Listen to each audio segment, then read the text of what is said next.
नमस्कार, पंजाब केसरी.com देख रहे हैं आप। मैं हूं आपके साथ सत्येंद्र शर्मा। लोकसभा चुनाव परिणाम आने के बाद से उत्तर प्रदेश की 10 विधानसभा सीटों पर उपचुनाव होने हैं। कयास लगाए जा रहे हैं कि अक्टूबर में होने वाले महाराष्ट्र विधानसभा चुनाव के साथ ही यूपी की इन 10 सीटों पर उपचुनाव किए जाएंगे। लेकिन अब यूपी की अयोध्या जिले के अंतर्गत आने वाली मिल्कीपुर विधानसभा सीट सपा के हाथ से जाती हुई दिख रही है और अखिलेश यादव के साथ एक खेला बिगड़ने वाला है। जिस तरह से अयोध्या में जीत के बाद से अखिलेश यादव समाजवादी पार्टी विपक्ष काफ़ी अति उत्साहित थी और बीजेपी को घेर रही थी, लेकिन अखिलेश यादव के मोईद खान ने कहीं न कहीं एक गलती और एक चूक से अब समाजवादी पार्टी को भारी नुकसान अयोध्या में उठाना पड़ सकता है। और जिस तरह से अयोध्या में सांसद का चुनाव समाजवादी पार्टी जीती थी और विधानसभा का सीट उसके पास पहले था, लेकिन अब जब अवधेश प्रसाद विधायक पद से इस्तीफा दे चुके हैं, सांसद बन गए हैं। पहले वो मिल्कीपुर से विधायक थे। वहीं मिल्कीपुर में विधानसभा चुनाव होने से पूर्व ही समाजवादी पार्टी के नेता मोईद खान के ऊपर आरोप लगा है कि उसने 12 साल की नाबालिग लड़की के साथ गैंगरेप किया है, जिसके बाद से प्रशासन उसके घर पर बुलडोजर चलाया और आरोपी अभी पुलिस की कस्टडी में है। तो क्या उपचुनाव से पहले ये जो आरोप लगे हैं, इससे समाजवादी पार्टी का खेला बिगड़ सकता है? और अयोध्या में जो जीत से उत्साहित थी समाजवादी पार्टी, क्या मोईद खान समाजवादी पार्टी के इस उत्साह में रोड़ा बन गया है?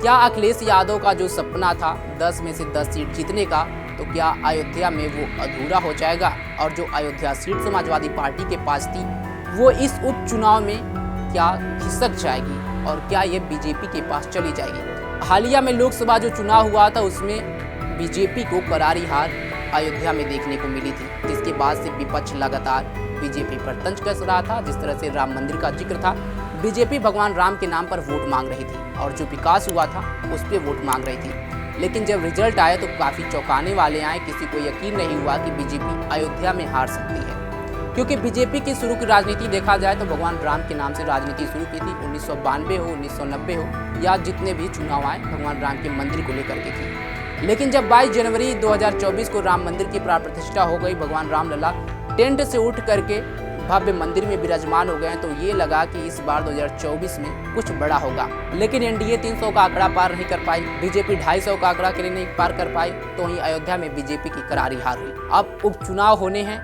मिल्कीपुर विधानसभा सीट के समेत 10 विधानसभा सीटों पर उपचुनाव होने हैं, लेकिन अब अयोध्या में इस सीट पर समाजवादी पार्टी को करारा झटका लग सकता है, क्योंकि जो आरोप लगे हैं वो कहीं न कहीं बड़े आरोप हैं। खासकर निषाद समुदाय की जो 12 साल की बेटी है, उसके साथ गैंगरेप का मामला अब देशव्यापी हो गया है और बीजेपी हो, निषाद पार्टी हो, आरजेडी हो, तमाम लोग समाजवादी पार्टी पर निशाना साध रहे हैं। देखना होगा कि जब विधान उपचुनाव होगा तब किस पार्टी को जीत मिलेगी, लेकिन कहीं न कहीं इस उपचुनाव में अयोध्या सीट अब एक बड़ा मुद्दा बन गया है। और इसी को देखते हुए बीजेपी ने कल अपने प्रतिनिधिमंडल भेजा था, पीड़िता से उन्होंने मुलाकात की थी और सख्त कार्रवाई करने का दिलासा भी पीड़ित परिवार को दिलाया था। लेकिन जिस तरह से यहाँ पे अब राजनीति भी गर्मा गई है, दोनों तरफ से वार पलटवार हो रहे हैं। अखिलेश यादव कर रहे हैं कि इस पर राजनीति नहीं होनी चाहिए, कार्रवाई होनी चाहिए, कोर्ट की नज़र में कार्रवाई होनी चाहिए, किसी के राजनीति मंसूबे को कामयाब नहीं किया जाना चाहिए। लेकिन अब इस पर राजनीति फायदा बीजेपी लेने के पक्ष में दिख रही है, क्योंकि लोकसभा चुनाव के परिणाम के बाद एक पहला मौका बीजेपी के हाथ लगा है जब वो विपक्ष और समाजवादी पार्टी को घेर सके, और बीजेपी इसका पूरा फायदा उपचुनाव में उठाने की कोशिश तो जरूर करेगी। इस खबर पर आपकी क्या राय है, कमेंट बॉक्स में हमें जरूर बताएं। तमाम खबरों के लिए जुड़े रहे हमारे साथ और देखते रहें पंजाब केसरी.com। धन्यवाद।